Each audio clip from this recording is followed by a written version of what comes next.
Bonjour à tous, aujourd'hui je vais vous présenter le remplacement des roulements arrière donc sur Peugeot 107. Alors c'est sensiblement la même opération donc sur les Toyota Aygo, sur les Citroën C1 et donc là pour mon cas la Peugeot 107. Alors c'est un peu la faiblesse de ces véhicules, les roulements à l'arrière. La deuxième faiblesse c'est la pompe à eau. Alors je vais donc vous présenter comment démonter, contrôler et changer le roulement. Donc moi je vais prendre l'exemple sur le roulement arrière droit, sachant que c'est la même manie pour le roulement arrière gauche. Voilà, on se retrouve donc au niveau de la roue arrière droite. Et donc comme je vous disais, en faisant tourner la roue, donc on entend un bruit de frottement, ce qui veut dire que le roulement est taché. Je vais vous montrer l'autre côté pour vous montrer la différence. Voilà, donc on se retrouve de l'autre côté. Et là, comme je vous disais, donc à la rotation de la roue, il n'y a aucun bruit si ce n'est les garnitures qui frottent sur les tambours. Donc à ce niveau-là, pas de problème au niveau du roulement. Donc pour le démontage du roulement, il va falloir dans un premier temps enlever la roue. Donc pour enlever la roue, on va venir enlever l'enjoliveur. Alors on va venir passer la main derrière et on tire dessus. Donc on tire assez fort et on vient l'enlever. Ensuite on va enlever donc les 4 écrous de roue. Donc il faut faire ça avec la roue au sol. On vient donc desserrer, il vous faut une douille de 17. Voilà, j'ai donc maintenant enlevé mes 4 écrous de roue. Alors si comme moi la roue est bloquée, c'est-à-dire que j'arrive pas à l'enlever à la main, on va venir donc à ce niveau-là mettre des coups de pied dans la roue pour la décoller. Donc on la fait tourner, on remet des coups de pied. Voilà, là, la roue est enlevée. C'était si vous n'arrivez pas donc à l'enlever à la main. Voilà, donc le roulement est situé donc à l'arrière à ce niveau-là, derrière le tambour. Donc ce qu'il va falloir faire, c'est venir enlever le tambour. Donc pour enlever le tambour, il va falloir enlever, démonter la petite vis présente à ce niveau-là. Et donc je vous montre à l'arrière du tambour. Les vis de fixation du roulement sont situées à ce niveau-là. Vous en avez une là, une là. Vous avez la même chose en bas à ce niveau-là. Vous en avez deux autres. Et vous avez également ici à ce niveau-là, donc le câble ABS qu'il va falloir également démonter et qui arrive donc sur le roulement. Donc pour le desserrage de la vis du tambour, il vous faudra donc une Torx 130. On va donc venir desserrer le tambour. Voilà, j'ai donc maintenant desserré ma vis. Donc quand on veut desserrer la vis, le tambour a tendance à tourner, donc ne pas hésiter à mettre le frein à main pour pouvoir débloquer la vis. Donc ensuite pour enlever mon tambour, donc là je peux pas l'enlever à la main, je peux pas le tirer comme ça, il y a les garnitures qui bloquent. Donc ce que je vais faire, je vais venir avec un tournevis, il faut passer dans le trou à ce niveau là.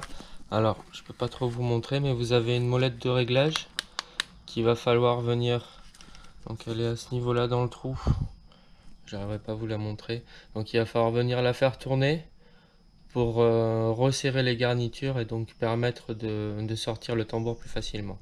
Donc je vais faire la manipulation et je vous montrerai après la molette directement quand ça sera démonté. Voilà donc ce que je fais. Comme je vous disais, je passe donc un tournevis plat, un petit tournevis plat à l'intérieur à ce niveau-là. Et je viens faire donc déplacer la molette pour pouvoir resserrer les garnitures des tambours. Donc après avoir contracté mes garnitures, moi je vais utiliser un outil de ce type là pour venir donc tirer le disque. Donc le principe, c'est de venir remettre donc les 4 écrous de roue et on va venir serrer à ce niveau là donc au milieu, ce qui va appuyer et venir donc nous tirer le tambour pour pouvoir l'extraire. Donc ensuite ce qu'on va faire pour extraire le tambour, donc à ce niveau là sur le tambour, donc ici et là, on va venir donc nettoyer un petit peu.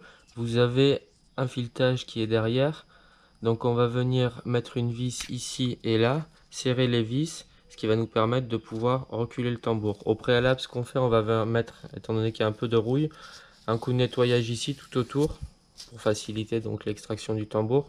Et également un peu de dégrippant en même temps à ce niveau-là, ça sera plus simple pour le sortir. Voilà, donc comme dit précédemment, je suis venu nettoyer donc la portée de mon tambour, j'ai mis un peu de dégrippant, je suis venu positionner donc mes deux vis comme je vous expliquais à ce niveau là de part et d'autre.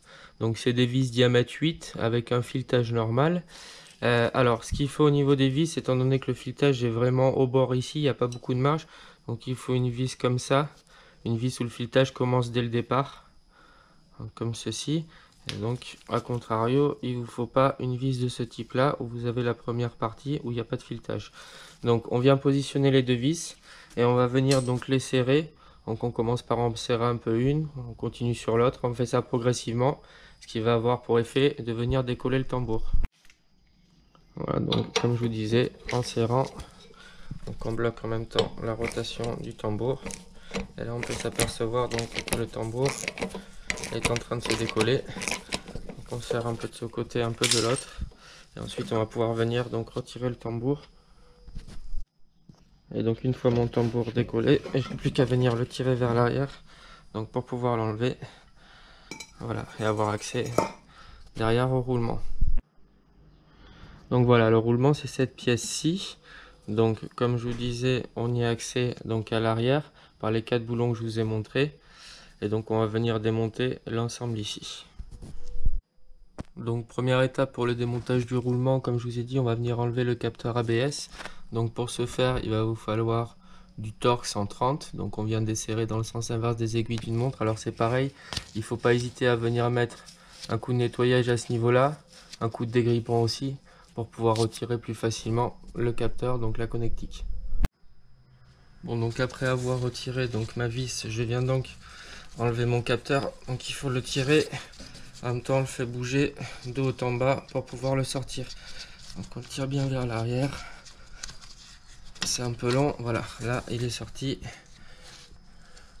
Voilà, donc le capteur est fait de la manière suivante. On vient le décaler. Et ensuite, comme je vous disais tout à l'heure, on va donc venir démonter les 4 vis. Donc celle-ci, là, là et en dessous, à ce niveau-là. Donc les 4 ici, pour pouvoir changer le roulement, le démonter et le changer. Alors donc pour le desserrage des 4 écrous de roulement, il vous faudra une clé de 12 ou une douille de 12 pour pouvoir desserrer. Donc après avoir débloqué mes 4 vis, je finis donc de les desserrer à la main. Pareil avec celle d'en bas, ici et là. Et ensuite je vais pouvoir, donc une fois que j'ai enlevé mes 4 vis, enlever mon roulement. Voilà, j'ai maintenant enlevé mes 4 vis. Alors je voulais simplement vous montrer quelque chose à ce niveau-là. Donc pour l'extraction du tambour tout à l'heure, on voit bien les points d'appui où vous venez appuyer les vis donc sur le roulement pour pouvoir donc venir arracher le tambour. Donc ici et à ce niveau-là. Et donc comme je vous disais, voilà, de l'autre côté du tambour, on voit les deux vis donc qui ressortent et qui viennent appuyer à ce niveau-là sur cette partie. Bon, c'était une aparté. Maintenant donc on va venir enlever le roulement. Donc pour enlever le roulement, il faut le tirer vers nous. Alors ne pas hésiter à un peu taper à l'arrière pour pouvoir le faire sortir, il est un peu collé. Voilà, donc comme je vous disais, ne pas hésiter à venir donc mettre des coups de marteau donc à ce niveau-là, au milieu, sur le roulement, pour pouvoir le faire sortir de l'autre côté. Voilà, donc après avoir mis pas mal de coups par derrière là, parce qu'il est quand même bien collé, je vais donc pouvoir venir enlever mon roulement. Donc comme je vous disais, en fait c'est à ce niveau là, toute la rouille là qui vient le bloquer. Donc il faut bien taper à l'arrière là-dessus là, pour pouvoir le décoller donc de cette partie là. Voilà, donc une fois mon roulement démonté, je vais le remplacer et mettre le neuf à la place. Bon, donc ensuite, avant de repositionner mon roulement neuf, ce que je vais faire c'est venir donc à ce niveau là nettoyer en fait la portée. Donc avec un peu de papier à poncer, on vient poncer donc tout le tour pour faciliter ensuite le repositionnement donc du nouveau roulement. Donc on nettoie bien autour les deux collerettes. Voilà, donc une fois que j'ai terminé de poncer, éventuellement ce qu'on peut également faire c'est venir mettre un peu de graisse. Donc toujours pareil, ça facilitera le nouveau roulement pour rentrer. Donc on en met un peu tout autour à ce niveau là et ensuite on va venir repositionner le roulement neuf. Voilà, donc mon roulement neuf, ce que je vais faire c'est venir enlever donc la petite protection plastique où va se brancher donc le capteur ABS et je vais venir le repositionner. Alors on se souvient au démontage, donc on avait le capteur qui était vers le haut, donc je le repositionne dans cette position là.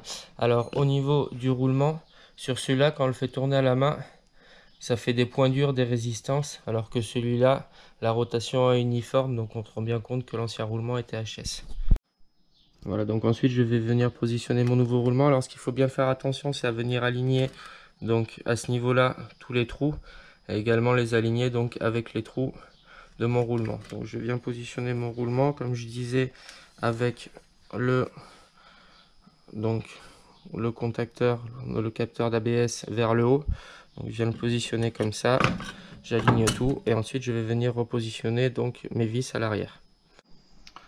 Voilà, j'ai donc repositionné mes 4 vis dans un premier temps à la main et j'ai mis dessus du frein filet. Alors ne pas hésiter à en mettre, c'est des organes de freinage. Donc j'ai mis du frein filet rouge sur les 4 vis. Je vais maintenant venir donc resserrer mes vis. Alors pour les resserrer, il faut les resserrer progressivement. Donc on commence un peu par serrer celle-là, on l'avance un peu, ensuite on va resserrer celle à l'opposé ici, ensuite celle-là et ensuite à l'opposé à chaque fois. Donc pour faire un serrage progressif des 4 vis.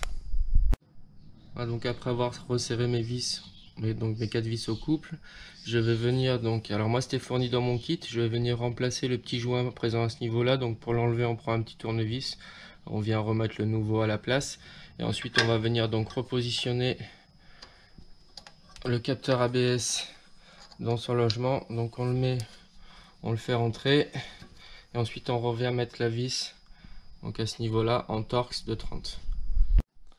Voilà, donc mon nouveau roulement est maintenant positionné. Je vais venir donc remettre le tambour. Donc pour remettre le tambour au préalable, on va venir donc enlever les 2 vis qu'on avait mis sur le tambour qui vont nous gêner. Et ensuite on repositionnera le tambour de manière à faire coïncider donc ce filetage là, donc le petit filetage avec la vis qu'on a enlevé tout à l'heure. Voilà, donc comme je vous disais, on vient le positionner en faisant attention à ce niveau là, qu'on ait le trou derrière. Et ensuite on vient le pousser. Voilà. Donc une fois ceci fait, on va venir remettre la vis ici qui va le bloquer et le mettre en bonne position. Donc on vient resserrer la vis avec le Torx de 30. Alors toujours pareil, si à la fin ça tourne, ne pas hésiter à mettre le frein à main pour la serrer entièrement. Donc une fois ma vis en place, je vais simplement venir donc repositionner la roue, me remettre les 4 écroutes aux roues. Ensuite je viendrai contrôler, donc faire tourner la roue et contrôler l'absence de bruit au niveau de la rotation et l'opération sera terminée. Voilà, donc une fois la roue remontée, comme dit précédemment, je vais venir donc contrôler l'absence de bruit. Donc je fais tourner ma roue et là je constate qu'il n'y a plus de bruit comme tout à l'heure. Donc le problème est résolu. Bon, j'en ai maintenant terminé avec le remplacement des roulements arrière donc sur la Peugeot 107. Comme dit précédemment, c'est la même chose sur les Toyota Aygo et les Citroën NC1. Le roulement est un peu différent, il y a certains roulements où il y a des goujons dessus, mais c'est toujours le même principe pour le démontage.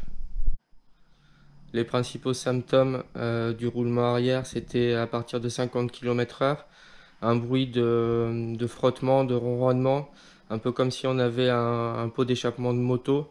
Donc là, ça venait de l'arrière du véhicule. J'espère que ce tuto a pu vous être utile. Merci d'avoir regardé cette vidéo. N'hésitez pas à vous abonner à ma chaîne YouTube Paco le Mécano.